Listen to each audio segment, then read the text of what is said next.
Hello दोस्तों, आप सभी को स्वागत है अगले चैप्टर महाजनपद काल में। आज हम महाजनपद काल के क्वेश्चन को देखेंगे लूसेंट ऑब्जेक्टिव का।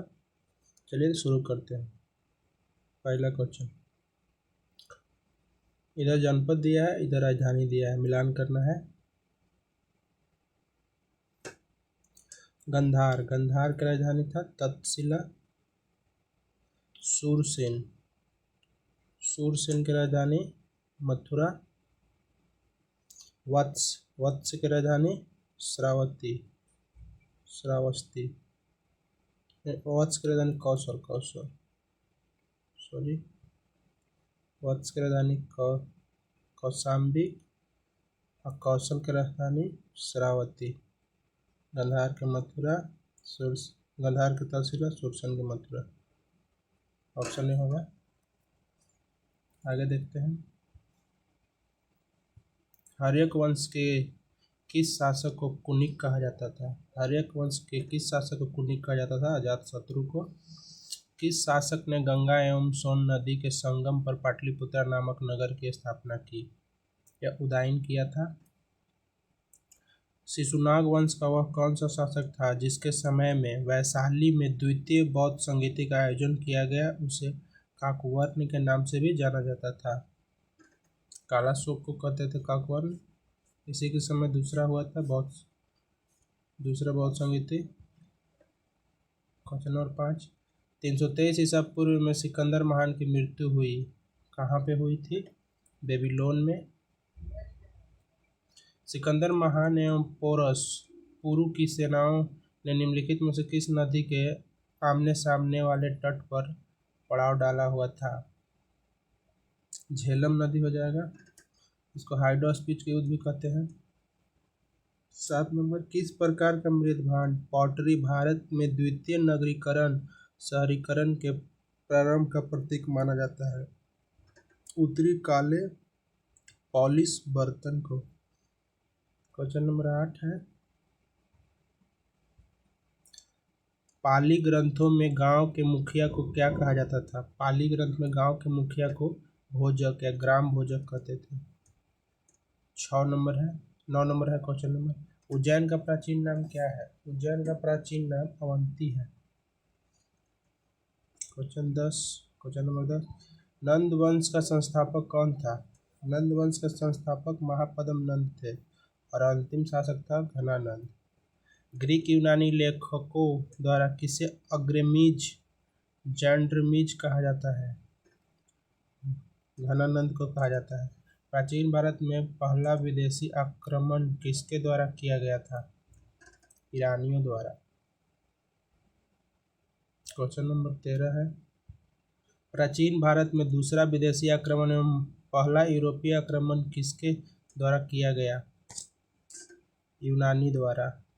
पहला क्या ईरानी, दूसरा क्या यूनानी।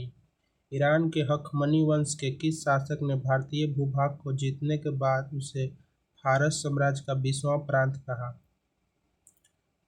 डेरियस या दारे बाहु द्वितीय ने।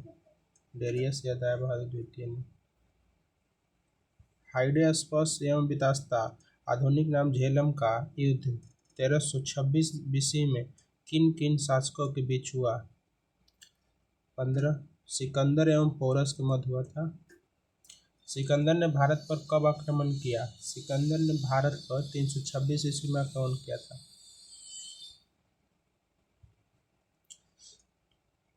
इधर शासक है, इधर वंश है, मिलान करने वाला है।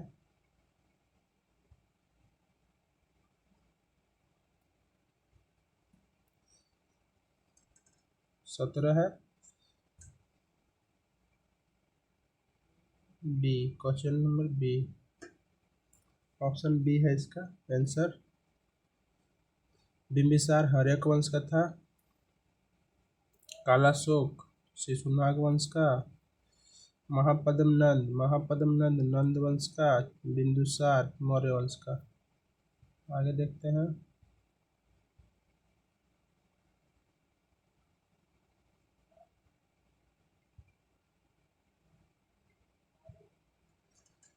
मगध, मगध, मगध किसको कहते थे? पटना एवं गया जिले के मगध कहते थे। वत्त वत्त कहते थे इलाहाबाद को। कौशल कौशल कहते थे अवध को।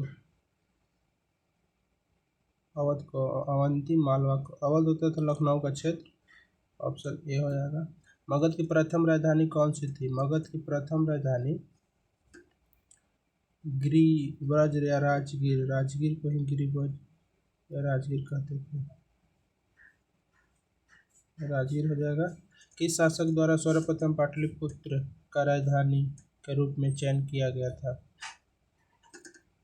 उदयन द्वारा यही बसाया था पाटलिपुत्र को इसी के समय। 16 महाजनपदों की सूची उपलब्ध है। 16 महाजनपद की सूची अंगुत्तर निकाय में उपलब्ध है।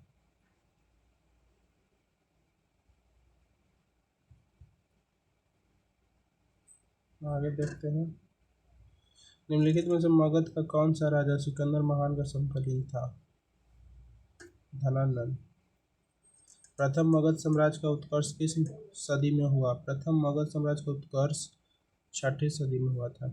सिकंदर की भारत में सफलता के निम्न कारण थे। इसका कारण था भारत में तब कोई केंद्रीय सत्ता नहीं था। सही है। उसकी सेना श्रेष्ठ प्रकार की थी। सही है। उसके देशद्रोही भारत शासकों का सहयोग मिला। सही है। वह एक अच्छा शासक था। ये भी सही है। आगे देखते हैं। क्वेश्चन नंबर 25 है। प्रघोता प्रघोता अवंती से संबंधित है। उदयन उदयन वत्स से संबंधित है। उदयन वत्स से संबंधित है। प्रसेनजीत कौशल से संबंधित है। अजातशत्रु मगध से संबंधित है। इसका होगा तीसरा।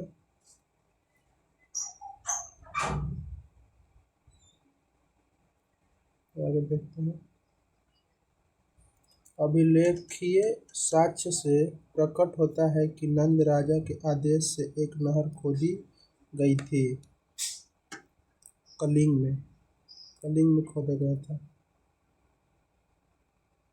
पहला ईरानी शासक जिसने भारत में कुछ भाग को अपने अधीन किया था, डेरियस ने किया था। आगे देखेंगे। मगध के राजा अजातशत्रु का सदैव किस गणराज्य के साथ युद्ध रहा? वज्जी संघ के साथ हमेशा युद्ध रहा, जिसका राजधानी था वैशाली। वज्जी संघ के विरुद्ध मगध राजा के किस शासक ने प्रथम बार रथ मुसल, एक ऐसा रथ जिसमें गद्दा जैसा हथियार जुड़ा था तथा महाशिलाकंटक पत्थर फेंकने वाला एक युद्ध यंत्र नामक गुप्त हथियारों का प्रयोग किया? अजातशत्रु ने किया था। नंद वंश का अंतिम सम्राट कौन था? धनानंद हो जाएगा। आगे देखते हैं। 31 नंबर। भारत में किस सिक्कों मुद्रा का प्रचलन कब हुआ? भारत में मुद्रा का प्रचलन कब हुआ? 600 ईसा पूर्व में। निम्नलिखित राजाओं पर विचार कीजिए। अजातशत्रु, बिंदुसार, प्रसेनजीत। इनमें से कौन बौद्ध के समकालीन थे? तो अजातशत्रु और प्रसेनजीत था। यह होगा। आगे देखते हैं। 33 नंबर। 6ठी सदी ईसा पूर्व के दौरान बड़े राज्यों के उदय का मुख्य कारण क्या है? उत्तर प्रदेश और बिहार में व्यापक पैमाने पर लोहे का उपयोग हुआ। मगध सम्राट बिंबिसार ने अपने राजवैद्य जीवों को किस राज्य के राजा की चिकित्सा के लिए भेजा था? 34 अवंती हो जाएगा। किस शासक ने अवंती को जीतकर मगध का हिस्सा बना लिया था? शिशुनाग वंश। शिशुनाग हो जाएगा 35 का। 36। किस मगध सम्राट ने अंग का विलय अपने राज्य में कर लिया? बिंबिसार। शिशुनाग ने किस राज्य का विलय मगध साम्राज्य में नहीं किया? काशी का विलय नहीं किया था। काशी और लिच्छवी का विलय मगध साम्राज्य में किसने किया? अजातशत्रु ने किया था। आगे देखते हैं। मगध साम्राज्य के बारे में कौन सही नहीं है? पुराने महाकाव्यों के अनुसार इसकी स्थापना बृहद्रथ ने की। महापद्म नंद ने इसे सर्वाधिक विस्तार प्रदान किया तथा सर्व क्षत्रांक क्षत्रियों का अंत करने वाला एवं विकराट की उपाधि धारण की। सही है। गिरिराज राजगिर पाटलिपुत्र एवं वैशाली क्रमशः इसकी 4 राजधानियां बनी हैं। सही है। इनमें से कोई नहीं इसकी सही, सब सही। सिकंदर के आक्रमण के समय उत्तर भारत पर निम्नलिखित राजवंशों में किस एक का शासन था? सिकंदर के आक्रमण के समय नंद वंश का शासन था।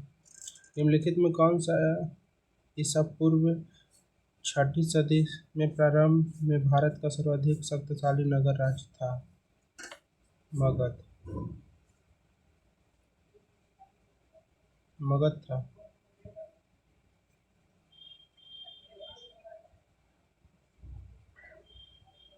निम्नलिखित में कौन से भारत पर ईरानी आक्रमण के प्रभाव के रूप में माना जाता है?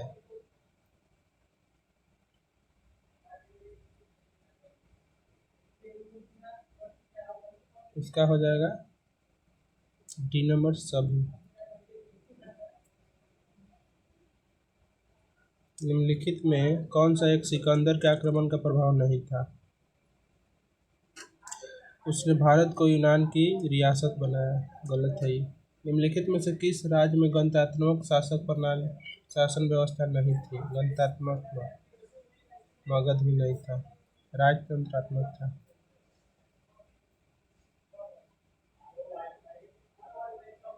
क्वेश्चन नंबर 45 है। निम्नलिखित में से किसे सेनिया नियमित और अस्थायी सेना रखने वाला कहा जाता है?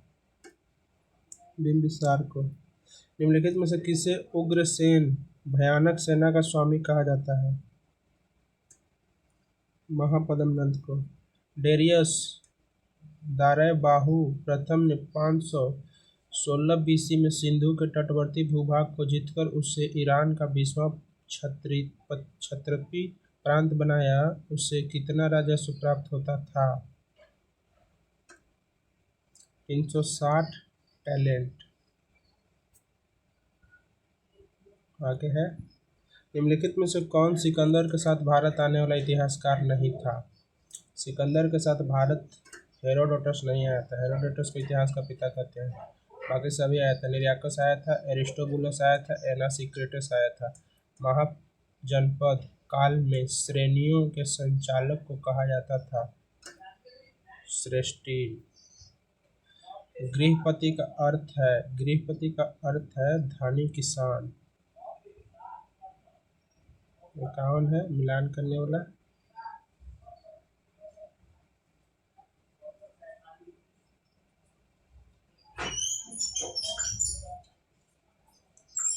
अष्टकूलक हो जाएगा। परमार्ददायी संस्था। महापात्र हो जाएगा उच्च कोटि अधिकारी। बलि साधक हो जाएगा किसानों के कर वसूलने वाला। शैलिक शुल्काध्यक्ष हो जाएगा शिल्पियों एवं व्यवसायियों के से शुल्क या चुंगी वसूलने वाला। ये हो जाएगा 52 है। मगध के किस प्रारंभिक शासक ने राज्यारोहण के लिए अपने पिता की हत्या की एवं इसी कारणवश अपने पुत्र द्वारा मारा गया? अजातशत्रु। विश्व का पहला गणतंत्र वैशाली में किसके द्वारा स्थापित किया गया था? लिच्छवियों के द्वारा। मिलान करने वाला है 54 का।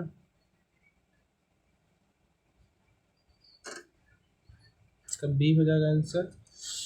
कुरु था इंद्रप्रस्थ का। पंचाल था अहिच छत्र का।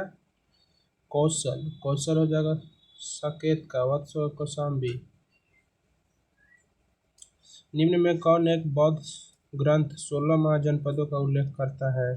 अंगुत्तर निकाय। 6ठी शताब्दी से पूर्व का मत्स्य महाजनपद स्थित था? राजस्थान में था। आज का लास्ट क्वेश्चन है। निम्नलिखित में से किस एक नदी को पहले वितास्ता नाम से जाना जाता था? वितास्ता नाम से जाना जाता था झेलम को। आज का लास्ट क्वेश्चन है, कल चलेगा। धार्मिक आंदोलन 6ठी सदी से ईसा पूर्व से 4ठी सदी ईसा पूर्व तक। निम्नलिखित महाजनपदों में से गण संघ अल्प तंत्र को पहचानिए। वज्जी हो जाएगा। ठीक है दोस्तों, धन्यवाद।